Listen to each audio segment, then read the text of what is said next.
Literally प्रत्येक Indian मुलीचं स्वप्न आहे माहितीये का, की कोरियामध्ये जावं, तिथे गेल्यानंतर आपलं स्वतःचं काहीतरी करावं, काही नाही तर ऍटलिस्ट कोरियाला फिरायला तरी जावं. आणि हेच ड्रीम कम ट्रू या मूवीमध्ये झालंय मला असं वाटतंय. कारण या मूवीमध्ये शेन बेगम नावाचं जे कॅरेक्टर केलेलं आहे या आर्टिस्टने, त्याने खूप सुंदर पद्धतीने केलंय.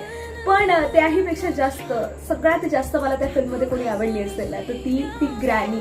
की हे मला असं वाटतं की कोणतीही साऊथ फिल्म असेल किंवा कोणतीही कोरियन सिरीज असेल, त्यांना इमोशन्सशी खेळताना खूप मजा येते. म्हणजे ते इमोशन्स ज्या पद्धतीने मांडतात ना, प्रत्येकाच्या बोलण्यातून, त्याच्या वागण्यातून, त्याच्या दिसण्यातून, माय गॉड, हे या फिल्ममध्ये टॉप नॉच आहेत असं मी म्हणेन. आणि सगळ्यात महत्वाचं म्हणजे ही फिल्म बघितल्यानंतर आपण खूप कनेक्ट करतो. कारण की मला असं वाटतं की 99% इंडियन ऑडियन्स ही कोरियन सिरीज पाहतेच. त्यामुळेच मेड इन कोरिया बघताना आपण स्वतः पण कोरियामध्ये जातोय की काय, आणि आपण स्वतः पण त्या सगळ्या गोष्टीचा पार्ट आहोत की काय, असं नक्की प्रत्येकाला या सिरीज मधून वाटेल. आणि स्पॉइलर अलर्ट काहीच देणार नाहीये. मी असं म्हणेल की ही मूवी खूप छान आहे आणि ही कोणत्या तरी ठिकाणी, प्रत्येक ठिकाणी मी असं म्हणेल की आपल्या मनाला भिडते. आणि तुम्ही ती नक्की बघा. बेस्ट मूवी आणि नेटफ्लिक्सला.